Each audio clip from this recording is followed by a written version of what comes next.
Estamos de vuelta para cortar el ruido y contarte lo que realmente movió los mercados esta semana. Olvida lo que has oído en CNBC, Bloomberg o en esos podcasts financieros llenos de eco. No son dos periodistas económicos hablando. Y no, tampoco entrevistamos a un multimillonario de un hedge fund. Esto es algo totalmente diferente. Es un informe en bruto, en tiempo real, entre dos IAs, ambas entrenadas por un exgestor institucional, analizando lo que verdaderamente movió los mercados globales. El entusiasmo por la IA chocó de lleno con la realidad, provocando una corrección mundial a pesar de los resultados explosivos de Nvidia y datos sólidos en Estados Unidos.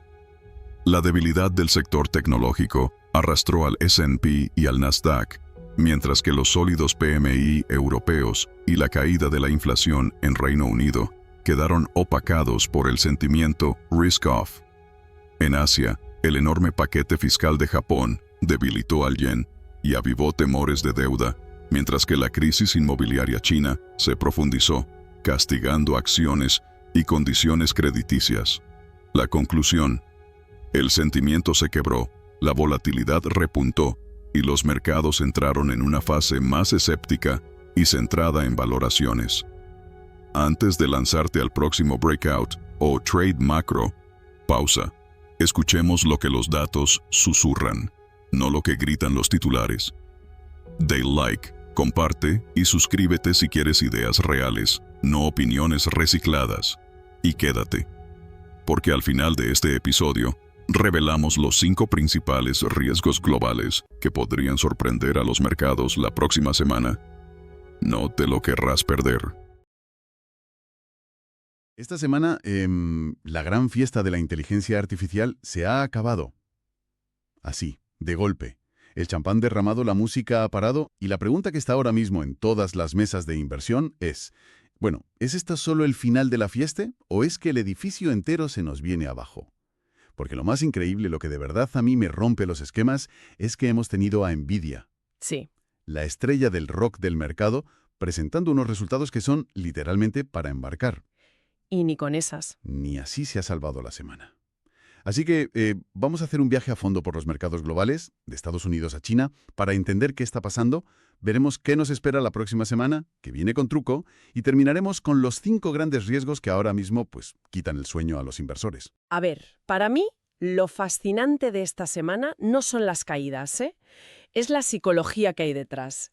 Hemos pasado de una euforia donde, bueno, cualquier noticia era buena, a un escepticismo donde ni las noticias excelentes son suficientes. Una desconexión. Una desconexión total entre los fundamentales de algunas empresas que son sólidos como una roca y el sentimiento del mercado que ha girado 180 grados. El mercado, digamos que ha dejado de creerse la narrativa y ha empezado a hacer preguntas incómodas, sobre todo sobre las valoraciones. Analicemos por qué ahora. Pues empecemos por ahí, por esas preguntas incómodas en el epicentro de todo. Estados Unidos. Los datos de cierre son un buen resumen del dolor. El S&P 500 ha caído un 1,94%. El Nasdaq, el tecnológico, el más castigado, un 2,74%. Y el Dow Jones, un 1,91%. Uf. Pero, y aquí viene lo alucinante, esto ocurre con beneficios empresariales sólidos y datos de empleo que, bueno, en otro momento se habrían celebrado por todo lo alto. Y el caso de Nvidia, de verdad, explícamelo. Récord de ingresos, previsiones que superan todas las expectativas y las acciones caen un 3%. Claro. Es que no tiene ningún sentido. No lo tiene si pensamos con la lógica de hace un mes. Pero es que la lógica ha cambiado. Nvidia es un poco la víctima de su propio éxito. Las expectativas eran tan estratosféricas que el mercado ya no se conforma con la excelencia. Quiere la perfección. Exige la perfección absoluta y un futuro sin una sola nube en el horizonte. Cualquier atisbo de duda, como este nerviosismo por las valoraciones, provoca vértigo. Y ese vértigo lo vimos medido en el VIX, el llamado índice del miedo. El termómetro del pánico del mercado, para que nos entendamos. Exacto. Y ese termómetro llegó a tocar los 28 puntos. Uf, ¿28? Claro. Por debajo de 20 estamos en calma. Por encima de 30 ya es pánico. Estar en 28 es esa sensación de que oyes crujir el hielo bajo tus pies. Lo que hemos visto es un cambio de humor radical. Y si escarbamos en los datos de empleo que mencionabas, La cosa es más compleja. Salió el dato de septiembre con retraso y mostró 119.000 nuevos puestos de trabajo. Mucho más de lo esperado. Muchísimo más. A primera vista, una gran noticia. Pero siempre hay un pero, ¿no? Siempre. Y el pero es que, a la vez, la tasa de paro subió al 4,4%, la más alta desde 2021. ¿Y cómo se explica eso? Pues la gente se pregunta, ¿cómo es posible? ¿Cómo se crean tantos empleos y sube el paro? La respuesta es que mucha gente que estaba fuera del mercado laboral ha vuelto a buscar trabajo, animada por la situación. Y claro, no todos lo han encontrado de inmediato. Esto genera una señal mixta de incertidumbre. Y en ese mar de dudas, las palabras de John Williams, de la Fed de Nueva York, que sonaron más suaves de lo esperado, hicieron que el mercado se lanzase en plancha. Apostar por un recorte de tipos en diciembre. Las probabilidades subieron hasta el 72%. Es un grito de desesperación. El mercado está pidiendo a la Fed que le rescate. Parece una adicción al dinero barato. Y esa aversión al riesgo no se quedó solo en la bolsa, ¿verdad? Vimos caídas en otros activos. Totalmente. Fíjate en el Bitcoin, que cayó hasta los $85.000, su mínimo en 7 meses. Vaya. Cuando el dinero huye a la vez de las acciones tecnológicas y de las criptomonedas, te está diciendo que no es un problema de un sector. Es un movimiento generalizado de aversión al riesgo. Los inversores están recogiendo beneficios y, bueno, buscando refugio. Vale. ¿Y si esa era la historia en Estados Unidos, qué pasó cuando este tsunami de pesimismo cruzó el Atlántico?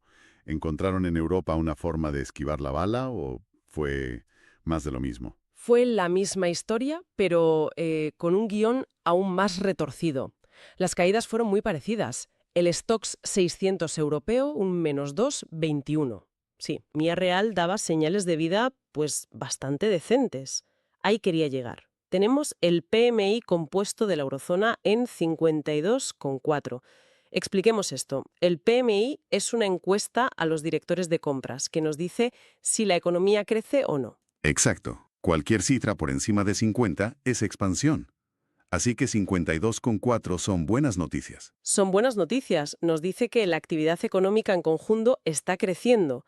Alemania se expande, aunque sea modestamente. Francia mejora y roza la expansión con un 49,9. Y la confianza del consumidor está en máximos de 8 meses. Entonces, ¿qué pasa? Pues que aquí se está librando una batalla campal entre la macroeconomía, que aguanta, y el sentimiento de mercado, que está por los suelos. La economía europea no es inmune al pesimismo tecnológico global. Los inversores están vendiendo lo que más había subido. Y eso, claro, incluye la tecnología europea, arrastrada por la caída de sus primas americanas. ¿Y en el Reino Unido? ¿Qué panorama tenemos? Porque allí siempre juegan su propia liga. Allí la situación es muy particular. Por un lado, una noticia excelente. La inflación se modera al 3,6%. Es un paso en la dirección correcta. Bien. Pero justo cuando los mercados empezaban a celebrarlo, salió el economista jefe del Banco de Inglaterra, Hugh Pill, a aguar la fiesta. Dijo básicamente que el crecimiento de los salarios sigue siendo demasiado alto para su gusto y que ni se nos ocurra pensar en recortes de tipos a corto plazo. El mensaje fue un jarro de agua fría, muy claro. Necesitamos más pruebas. No vamos a precipitarnos. Entendido. Dejamos Occidente, donde la tecnología lo ha arrastrado todo, y nos vamos a Asia. Empecemos por Japón, que ha intentado apagar el fuego con un camión cisterna de dinero, pero parece que el incendio era demasiado grande. Así es. Japón fue una de las regiones más castigadas, el Nikkei 225 cayendo un 3,48%. Casi nada. Y en medio de estas caídas, el gobierno hace un anuncio espectacular. Un paquete de estímulo fiscal de 21,3 billones de yenes.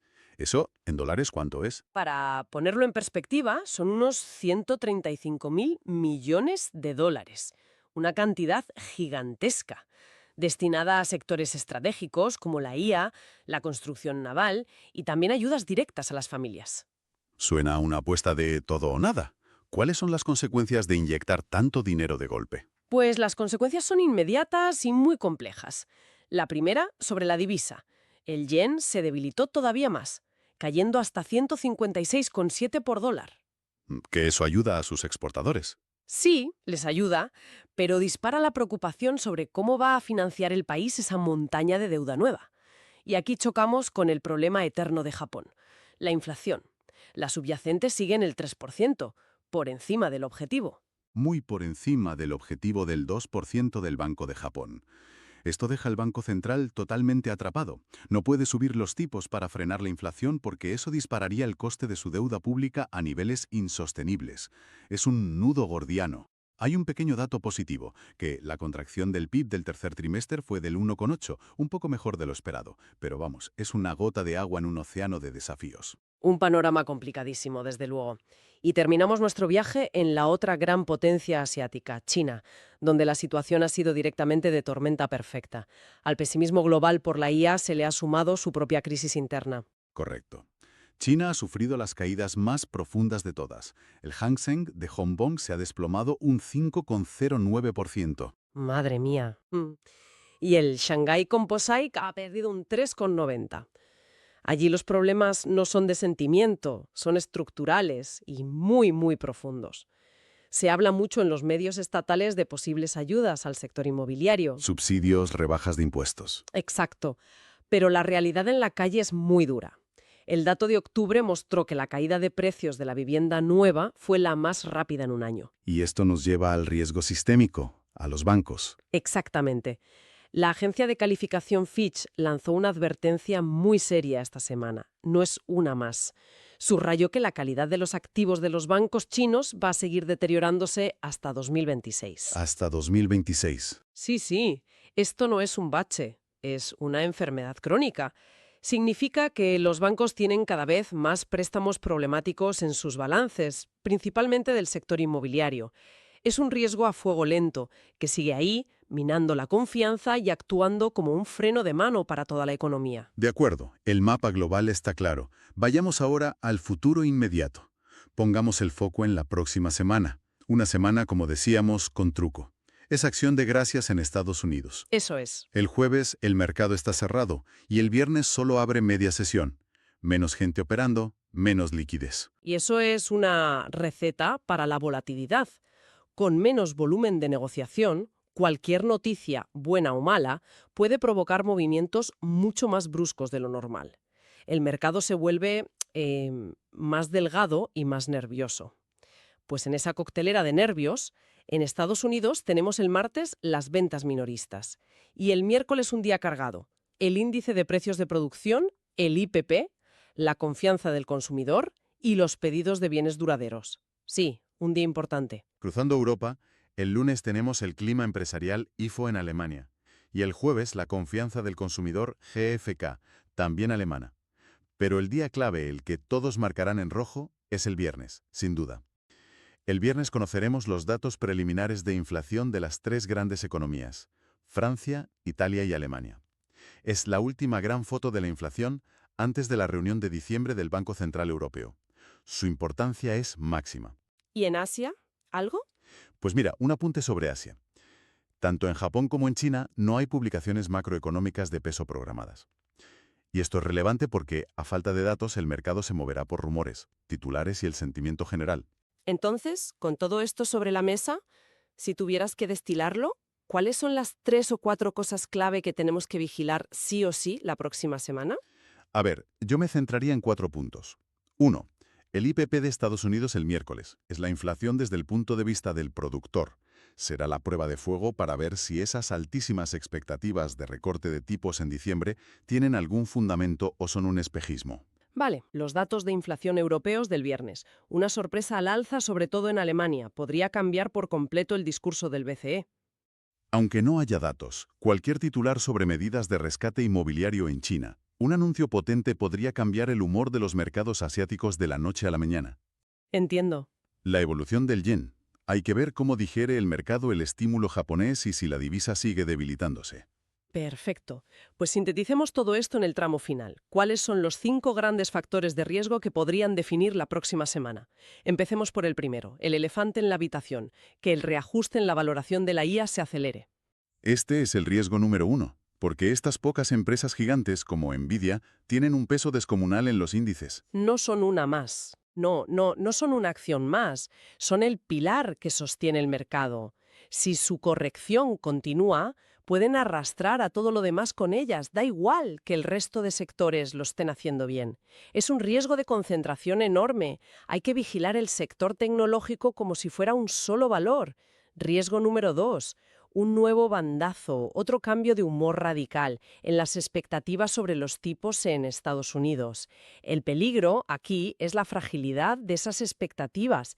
Como decíamos, el mercado ha pasado de dar un 30% a un 70% de probabilidad de un recorte en diciembre. En pocos días. En apenas unos días. Es un castillo de naipes. Un dato de IPP el miércoles que sea un poco más fuerte de lo esperado puede derribarlo todo, provocar una venta masiva de bonos del Tesoro y, por contagio, más caídas en bolsa. El mercado está en modo maníaco-depresivo con este tema. Entendido. Tercer riesgo. Una sorpresa desagradable en la inflación europea, que sería una mala noticia el viernes. Una mala noticia sería cualquier señal de que la inflación se está volviendo, digamos, pegajosa. Que no baja tan rápido como se esperaba. Los datos son preliminares, pero una reaceleración en Alemania, Francia o Italia, aunque sea de unas pocas décimas, pondría en serias dudas los recortes de tipos que el mercado ya empieza a esperar para principios de 2026. Retrasaría todo. Podría retrasar todo el calendario de flexibilización del BCE y eso a los mercados no les gustaría nada. Cuarto riesgo, un viejo conocido que se niega a desaparecer, que la tensión inmobiliaria en China se intensifique. Sigue siendo el mayor riesgo conocido para la economía global, una especie de demolición a cámara lenta. El peligro inmediato es que una caída más profunda de los precios de la vivienda presione todavía más a los bancos, obligándoles a restringir el crédito. Eso podría generar una nueva oleada de aversión al riesgo que contagiaría a todos los mercados emergentes que viven del crecimiento chino. Sigue siendo el gran foco de inestabilidad. Y terminamos con el quinto riesgo, que el enorme estímulo fiscal de Japón acabe por romper la cuerda del yen. Aquí el riesgo es un efecto dominó global. Un yen muy débil, que cae de forma desordenada, puede desestabilizar los flujos de capitales mundiales, porque muchos grandes fondos se financian en yenes a tipos de interés cero para invertir en activos de mayor rentabilidad por todo el mundo. Si el yen se desploma muy rápido, se ven forzados a deshacer esas operaciones a toda prisa, vendiendo activos en otros países y generando volatilidad en cascada. Podría incluso forzar al Banco de Japón a una intervención directa en el mercado, y eso siempre genera turbulencias. En resumen, el mensaje de la semana es que se ha acabado la complacencia. Los mercados han entrado en una fase de escepticismo profundo. El optimismo casi ciego impulsado por la narrativa de la IA ha chocado con la dura realidad de las valoraciones. Y con una semana de poco volumen por delante, la volatilidad no va a ser solo la protagonista. Puede que sea la única regla del juego. Exacto. Y todo esto nos deja con una reflexión final, una pregunta un poco provocadora para pensar durante el fin de semana. Esta semana hemos visto al mercado castigar sin piedad a una empresa como Nvidia, a pesar de tener unos resultados que objetivamente son espectaculares. Sí. La gran pregunta que queda flotando es, ¿hemos entrado en una nueva era donde las grandes narrativas como la de la IA ya no son suficientes para sostener los precios? ¿Está el mercado exigiendo ahora pruebas de rentabilidad mucho más tangibles, inmediatas y casi perfectas, incluso a sus empresas favoritas? Y si la respuesta es sí, ¿qué significa eso para la innovación a largo plazo? Que casi siempre requiere visión, paciencia y no ofrece beneficios inmediatos. Quizás el mercado se ha vuelto demasiado impaciente para su propio bien. ¿Sigues aquí? Entonces eres de los que realmente quieren entender los mercados. Si esto te hizo pensar diferente, dale like, comparte y suscríbete. Los mercados más inteligentes necesitan mentes más despiertas. Crezcamos juntos. Nuevos episodios con IA cada semana. Imagina este nivel de análisis, impulsado por IA, pero adaptado a tu negocio, ya sea que gestiones inversiones, sigas la política económica o lideres un equipo ágil. Creamos podcasts a medida para tomadores de decisiones como tú. Contáctanos. Construyamos el tuyo.